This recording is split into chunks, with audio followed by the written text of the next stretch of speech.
Hi, everyone. Happy Friday. I'm so excited to be back to our Friday lives again for our five things. This week, I have a special author guest with me again who was so gracious because, as you all well know, we had quite the natural disaster here in Southern Oregon. And so I had to postpone multiple times on my guest, and she's been great. So I'm very excited to finally be able to connect with her and see all of you. I want to hear what you're up to for Friday and the weekend. I am on my last round of recipe testing for book, hold on, 13 of the Bake Shop Mysteries, Mocha She Wrote. I'm testing some coffee recipes this weekend. So yay, I'm excited about that. I have mentioned before, but since the pandemic hit, our kiddo is in school in our dining room and kitchen, which is one of the many reasons I haven't been doing my Tort Test kitchens. But I try to cram in my weekend baking, especially when I have final recipes due for a book next week. So I got to get on that. Yay, I'm glad everybody's here too. So organizing the office. Yes, I am wearing a sweater today, Arzani. It's cold. It's like I woke up, I think it was 47 degrees out. There was dew on the ground. It rained yesterday. I don't know if you saw that picture of Ashland Springs Hotel, but I don't think I have ever been more happy for rain in my entire life. It had been 100 days of no rain here in Southern Oregon. So literally all of our neighbors were outside in the streets just dancing with joy at the sight of rain. It's not enough, unfortunately, to completely put out all of the fires that are burning here in the Pacific Northwest, but it definitely helps make a dent, and it gives the firefighters time to kind of help continue to contain the line. So that's really good. Helen, you're reading The Pint of No Return. Yay. I think the Sloan series is so perfect for fall reading, especially because, Oktoberfest and sweater weather. It's supposed to be 90 again next week in October, which also just feels wrong. So I'm just going to enjoy the rain and the cool weather while it's here for a few days. Let's see. All right. Well, without further ado, I want to chat about my guest today. I have a debut author, a brand new mystery writer who I'm so excited to get to spend some time with and hopefully connect you all with as well. Her first mystery, look at this cover, Murder at Hotel 1911, was just published a few weeks ago. Audrey Keown is here with me today, and I'm so excited to welcome her on. Audrey, thanks for being here. Hi, How are you? I'm great. Thank you so much for having me. This is a blast. So great. So we have so much to discuss, and I know you're going to share your five things, but before we get into that, I would love it if you would sort of give readers a little insight into the book. The cover is so beautiful, but this is technically not a historical mystery. The hotel is stuck in 1911, right? But it is also in modern times, right? That's right. And so I think my video is a little stuck, but you can hear me, right? Yeah, I can see you too. You're good. Okay, great. So it's set in modern times, and it's set in kind of a weirdly themed hotel. The hotel is like stuck in the year that it was built because the owner is a little bit eccentric and she just loves that about it. So my main character is the front desk clerk, and she is required to dress as if she's like Marie Curie or as if she works at Downton Abbey, and the owner wants her to even speak as if it's 1911, and she doesn't do a great job maintaining that. It's such a great premise.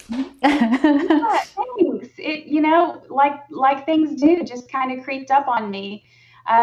So my protagonist, the front desk clerk, her best friend is the hotel chef, and he's a really great chef, and he's a perfectionist. So when a guest comes in and dies from a shellfish allergy that he was aware of, the front desk clerk is just sure that he had nothing to do with it, even though the police disagree.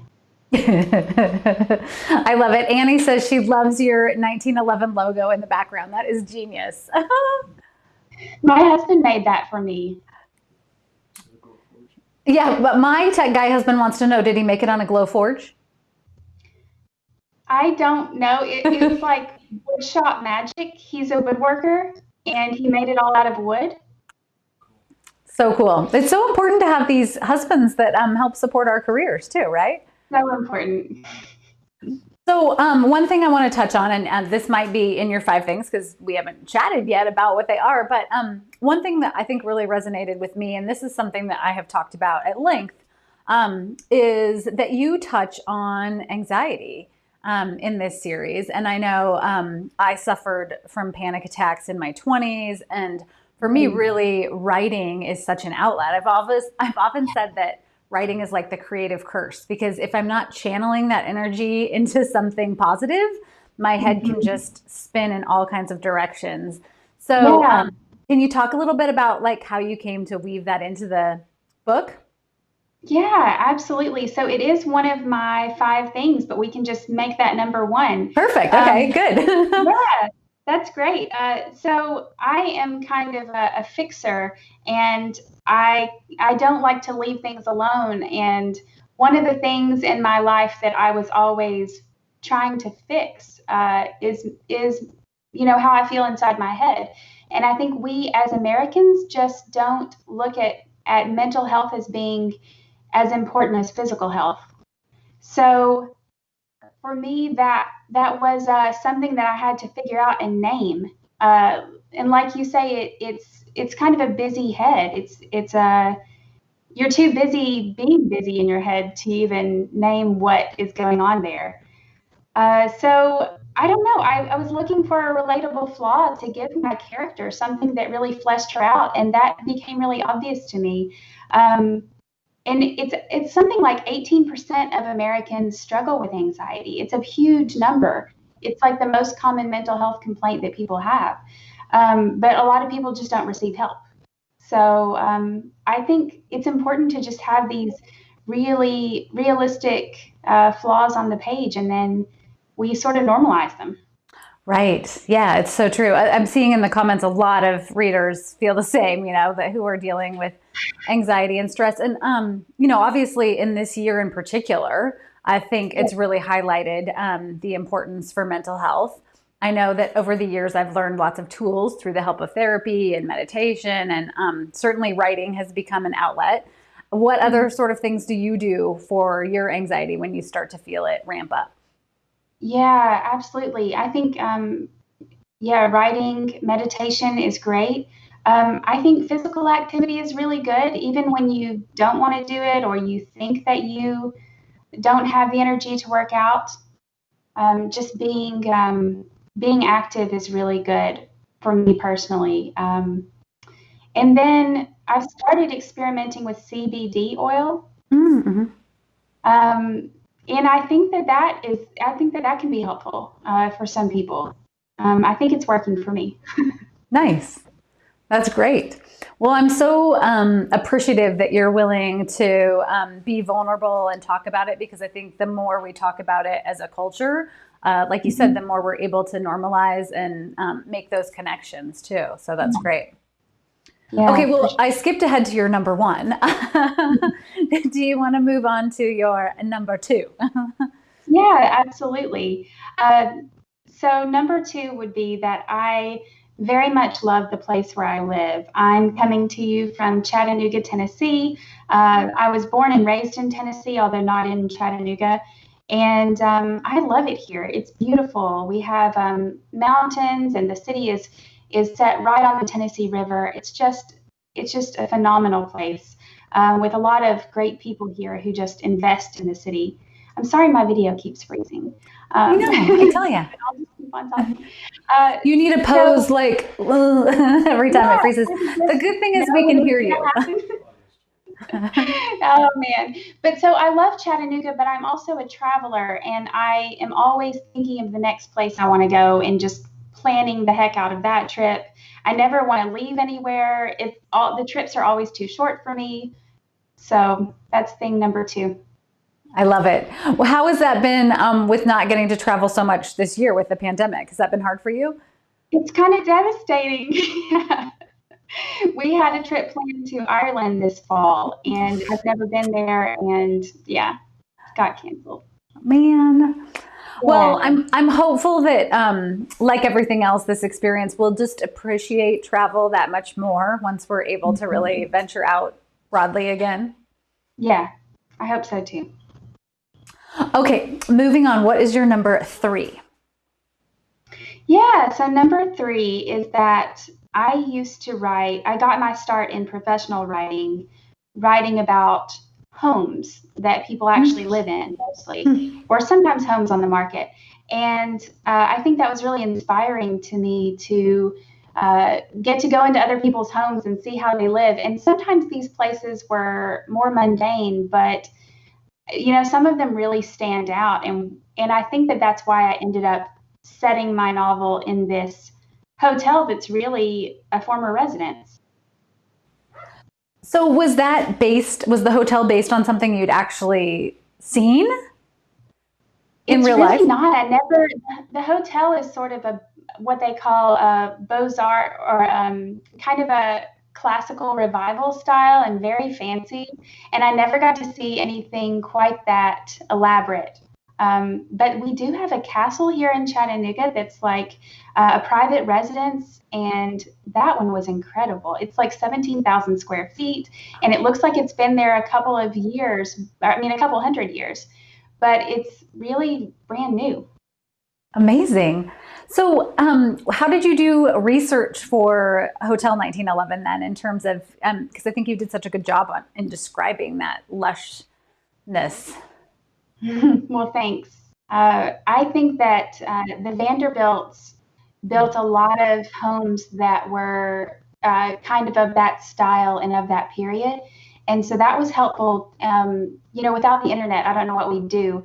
But yeah, but seeing homes like the Biltmore, which I've been to personally, or Breakers, which is their place out on the coast, these sorts of very elaborate early 20th century private residences.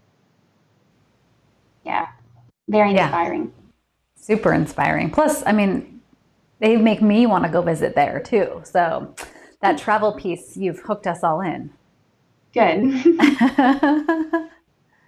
Okay, what is your number four? Yeah, so number four would be that I'm a gardener. And I think that I just found ways to work that in as well. Like the hotel has gardens around it, and my main character is kind of obsessed with plants. But I find it's a hobby that's in competition with my writing a lot. So if we have a beautiful day outside, and my office just faces a window and I can see my flowers out there, so I'm always just tempted to stop writing and go outside. What sort of, do you have like a favorite plant that you grow?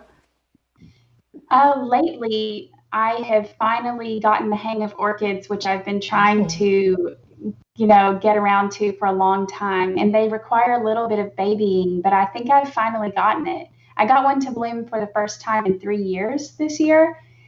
Like, what a year to show up, little flower. But Yeah. orchids are a lot of fun because the blooms stick around forever. And are you growing them outside? They like it outside right now. They really love the humidity we have here in Tennessee, and they love the warm temps. And then in the winter, I just bring them inside. You just bring them inside? No problem. Yeah, Yeah. growing orchids in Oregon, not so much. Inside, I guess. Yeah. Yeah. Yeah. Yeah. Have you done like the Victory Garden too? Are you going all in with vegetables or just beautiful blooms?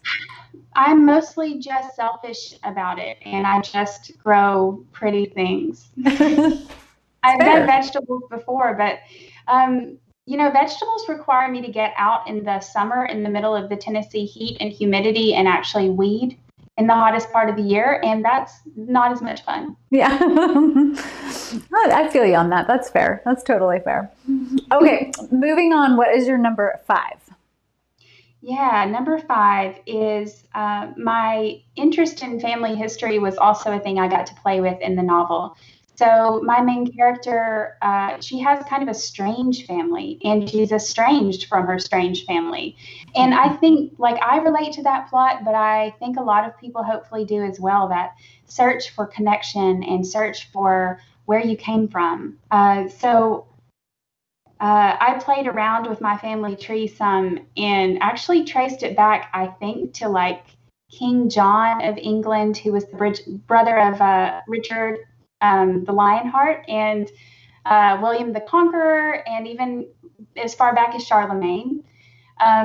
So that was really fun. But I still think like the most valuable parts of your family tree are often like not those famous people, but like all the humble Tennessee farmers that are in my family tree are just as fascinating and sadly harder to find out things about.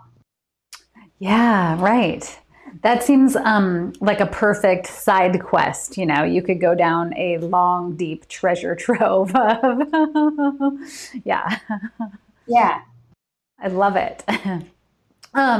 So, is there anything else you need us to know before I hit you with my hard-hitting questions? I don't guess so. I'm nervous about your questions. You shouldn't be. They're not. I like to like freak people out for no reason. Barbara. Yeah. Yeah. Ooh. This is like who was it? Diane Sawyer, you know, where you'd be, or like Barbara Walters back in the day. Yeah, you might be too young for that. No, I remember her. I'm going to put my teardrops in so they'll be ready to go. Okay, exactly. Okay, get my tissue. And then for everybody watching, if you have questions for Audrey, be sure to start putting them in the comments now because as we talk about a lot, there's a delay, so it takes a little while to get them in. So shoot us your questions and I will get to them once we go through my 5 things. Okay, here we go. Number 1. What do you think is the most unexpected thing about being a mystery writer, especially because, you know, this is your debut, so you're just launching your first book out into the world? Yeah, right. I think it continues to surprise me how difficult it is to outsmart your readers and yet give them enough clues so that they feel that they can solve it. And treading that fine line between those two is hard. It's surprisingly hard every time that I go about it. How did you decide that you were going to start to write mysteries? I had written a really heavy, serious book before that I would categorize as like a Southern Gothic. And after spending time in the head of a character who was basically a recluse and very dark, I decided I wanted something fun. And I think what's more fun than a mystery? I can't think of anything. It's true. Was it challenging then to shift gears and write a mystery? For sure. Yeah. And I'm really grateful to a lot of craft books out there, writers who talk specifically about the art of writing a mystery and how to piece those clues together and leave a trail, how to work a puzzle backwards. Yeah. Yeah, it is. It's always a puzzle, huh?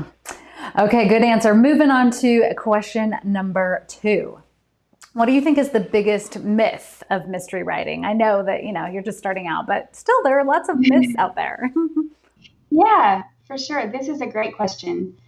I'd have to say, and it sounds almost contradictory to what I said before, but I think I run into a lot of people who say, "Oh, I could never do that." It's so. How do you write a mystery? It's like you have to. Um, it's like you have to be a genius to put those things together. And I think maybe that's a myth because we're like gods outside the timeline of our story, right? We get to step back and manipulate and work things in that we didn't do the first time. You know, we just have so much control, and it's so much fun to get to play with the plot and play with the characters. And yeah, so I think a lot of people have the talent to do that if they work on their craft. Absolutely. Yeah. You got to put in the work, but then once you do, yeah, it is kind of um, like piecing it all together is the best part, I think. Yeah. Love it. Okay, moving on to number 3. What is your best advice? This kind of dovetails on your last answer, but what's your best advice for anybody who wants to write a mystery? I know there are quite a few people here in this group with us who are working on their first mystery. So what have you learned already? Yeah. So one of the pieces of advice that was most helpful to me starting out was to develop my second plot. Mm, And I don't, do you do this when you write, Ellie? Um, absolutely. you would have to, right? So the Yeah. second plot is where it's your murderer's story. Like, what is the story and the timeline from their perspective? What are they doing while your sleuth is trying to figure out, the puzzle, and what things did they do leading up to it? And that really helps you get all your timeline in place and figure out what's the how the logistics are possible. Absolutely. Yeah, that's great. Okay, number 4. If you had to pick any celebrity that you would absolutely die if you saw them reading your book, who would it be? This has got to be your hardest question. I just imagine, like, getting on a plane. When you're going to Ireland next summer, when we can travel again, you've got your coffee, you sit down and you look over, and next to you is who reading your book? You know, I wonder about the creators of the show Sherlock because I think of those guys as being such geniuses. Mark Gatiss, I think, and Steve Moffat. If either of them were reading my book, I'd feel really special about that. And you're talking about the PBS version of Sherlock, Right. right? Yeah, the PBS BBC. It's so genius, right? In the way that Oh, they genius. take those old stories and sort of turn them and make them appeal to us as modern viewers. Oh my gosh. And then the cinematography that they use, Yes. where, oh, yeah, I know. We, Yeah. we're huge fans here. And then, Good. come on. I mean, it's also Benedict Cumberbatch. Yeah. Right. Yeah. Benedict, what's his face? He's Yeah. really great. Our And Hobbit. Who's the Hobbit? I'm blanking on his name. Martin Freeman. Yes, thank you. Okay, good. Yeah. Yeah. Good choice. I'm down with that. Okay. Okay, last but not least, number 5. What do you think someone should pair, food, drink, or both, with your book? So I would kind of like to say maybe a short glass of whiskey because I think if I can just stunt the reader just a little bit, I can be more impressive because they're less likely to figure things out. I like it. So anything that slows down your mind just a little, or if you're not a drinker, you could go with a fancy tea. My narrator doesn't drink coffee; she drinks fancy teas because coffee stirs up her anxiety. So you could go with a tea, and maybe something, a pastry is always good, an almond croissant or a scone of some sort. I love it. Well, and Tennessee is like whiskey, right? Yes, yeah, whiskey country for sure. A stiff whiskey. I like it. Those are Yeah, fabulous. maybe Okay. Jack Daniels is what I should say, but support the local brand. Yeah. I like it. All right, we have some questions from readers. Marie would like to know, how old were you when you knew you wanted to be an author? Marie, I did not know until I was in my 20s, and I had my son was young, and I had written before that I really didn't think I was going to write novels for sure, and I never was going to be a writer. But when my son was young, I I read a book that caused me to think, I think I can do this thing. Yeah, and that changed everything. I love it. Okay. Stacia would like to know, is this going to be a series or will you write different mystery books with different characters? So I do plan. It is a series. Book 2 will come out next fall, I think, and so that's really fun. I have a short story starring one of those characters that's in the book that turned out to be most people's favorite character. His name is Mr. Fig, and I have a short story already with him in it that my email subscribers can get for free. But I would eventually, yeah, like to write about other characters and other places, and I just, we'll just see where things go. That's exciting. Are you already fast at work on book 2? Do you have, Yeah, yeah, uh-huh. yeah, I am. I'm revising book 2 now and trying to get it polished up to send along to my agent. She's really great, and I trust her opinion so much. I love it. And we can think about that next fall, you're saying? Yes, Okay. hopefully. I think that's the projected date. Awesome. Cheryl would like to know if you have any favorite writing reference books. That's a good question. Yeah, the first one I think that was super helpful to me, and it sounds silly, but I think that getting the basics and even some more advanced knowledge in such a tangible way is helpful. So I would recommend um, it's either fiction writing for dummies or writing fiction for dummies. And the title seems so silly, but one of the guys who co-wrote it is a really great writing teacher. His name is Randy Ingermanson, and he was one of the people I started out following. I think James Scott Bell has really great books on writing. James Frey. There's a writer I follow called K.M. Wyland, and she just has a website full of helpful information. And I hear Ellie Alexander is going to be running a course on writing mysteries as well. It's sure to be fantastic. That's so funny. Lillian wants to know if you base any of your characters on people you know in real life. I don't really. I'm sure they bleed in, but I try not to do that. I try not to write anybody who would be recognizable on the page. There are definite things about people in my life that that I recognize in the characters that I write, but I think it's not intentional. Yeah, right. I always find the same thing. You know, there have been a few like just pure villains who have been people I've seen interact with people in real life. But yeah, I don't know. It's kind of hard to write real people in some ways because then they become not real, I guess. Yeah, and they don't do what you want them to do sometimes, even more than your fictional characters. They're less easy to manipulate. Yeah, we got to be able to like ply them to do what we Yeah, want. yeah. Absolutely. Hannah, hi Hannah. Hannah's all the way across the pond. This is a good question too. I am a music person all the way. I have full on Spotify playlists for each of my characters.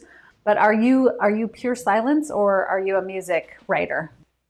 I am mostly a silence writer. I Uh-huh. need to be able to hear things in my head, and if you know, sometimes I'll write at a coffee shop, and so there's inevitably music playing, but I get distracted with the music, and you know, my head is singing along to the music instead of what I'm supposed to be writing. Yeah, you know, it's funny because I'm such a word girl. Like usually if I'm listening to music, I'm really listening to lyrics. But Mhm. over time I think I've built this muscle memory so that when a specific song comes on, like Matt Nathanson, for example, I am totally in Jules. I'm in like my big shop world. But I cannot for the life of me write at a coffee shop, at a pub, at a public place because I'm just totally distracted. I wish I could. Like I want to be able to do that. What do you do? Do you put on headphones and just like bury your head in your laptop? Sometimes I forget to bring the earbuds. It's a mess. You know, I don't know why I do it, except I think sometimes it's easier to focus when people are watching you. You Uh, know, if I get distracted, then everybody knows. So just having other people around sometimes keeps me more responsible. And I have found that every once in a while somebody's having a conversation that's interesting enough to sort of inspire dialogue. yeah, exactly. You're like, oh, hey, thanks for that little nugget. That's just going to go right on the page. Jamie wants to know how do you choose the name of your characters and do you know them all before you start writing? I don't usually know them all before I start writing, and sometimes I'll use a boring placeholder name, and sometimes I'll use a placeholder name that just doesn't feel right, and I have to leave it there until something comes to me. But I really like, and this is probably really silly, but I like to give characters names a little bit of meaning and symbolism. It's kind of the funnest, like nerdy thing behind the scenes that I think we get to do as writers. So, Edna St. Vincent Millay, for example, is one of my favorite poets, and so I named one of one of my readers' favorite characters, Mr. Fig, after her. She has a couple of poems called First Fig and Second Fig, and I don't know. I thought fig, what a good word. It's like something that it's easy to say and read. Yeah, it reminds you of good, comforting things. Yeah, and it's so it says a lot. You know, I think a name can tell you as much as sometimes personality traits or movement on the page can. Yeah, I'm definitely down with that. And I think I talk about this in the course, but I think there's really something to be said for using placeholder names initially, because sometimes it's not until you're deep into a first draft where you really start to understand who a character is. And so Yeah, not trying to force something that doesn't work initially is important. Um, absolutely. I love that. Mary listens to instrumental music on Pandora. That makes sense. Yeah. Yeah, just kind of like that background lull. hmm Are you reading anything interesting yourself right now? Talking about your love of literature and poetry. So I ordered Richard Osman's book. Is it? Yeah, Richard. He's really famous in the UK. He hosts a quiz show, and I watched a series, or I watched an online interview with him from Murder by the Books, the bookstore that's doing virtual online stuff. Yeah. And he's written a really great book called The Thursday Murder Club that is set at in a retirement community in Britain, and it sounds so atmospheric and fun. And I'm just waiting, sort of tooth and nail, for it to come in the mail so I can start it. That sounds fantastic. Yeah, I think so too. I love it. All right. I think we've worked our way through most of them. Placeholder names are a good idea. Yeah. So you're working on book 2. hmm When we put this back online, I mean, it's live right now, but I will actually, I won't, the tech guy will go through and add in links and everything. But Great. where can people find you? How would you like them to connect with you? Yeah, so I have a website, Audrey Cowan, and actually there's an excerpt of the book there on my website that you can read and see if it's your style.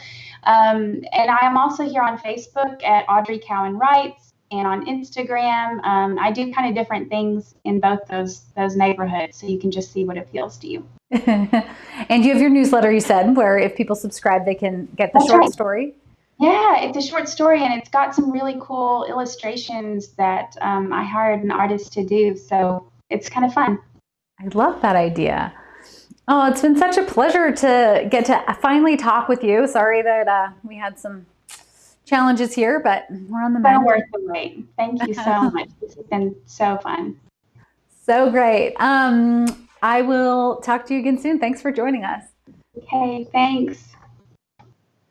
For everyone else, what a delight. You can definitely check Audrey's first book out now. It is available everywhere that books are sold, and exciting news that she's working on book number 2. In terms of what's coming up next, dun, dun, dun, we have, it's going to be part 6 of our story collab, our Sloane Krause spinoff, a final draft. That'll be this coming Tuesday at 5 p.m. Pacific Standard Time here on my main page. I just shared the new pages a couple days ago, and the votes are up. So go join the story collaboration if you haven't, if you want to vote and help direct what comes next. It's really starting to come together. The other thing is Tuesday is the release of Beyond a Reasonable Stout in paperback. Yay. So if you've been holding out to read it, it's finally here in paperback. I'm so excited. So for the live, be sure to join in if you can, because I'm going to be giving away a bunch of signed copies of the book and swag, and I've got some bonus surprises in store since it's release day for the paperback. So be sure to join in. That will be so fun. And oh, look at that. There they are in paperback. They just came in the mail. So you could be getting your hands on one of these because book 4 comes out in November. So you can get all caught up on the series. And the collaboration is really coming together. This one is challenging me like no other because your ideas are too good. So I'm really having to put my creative energy to the test, but that's good because I need a distraction right now.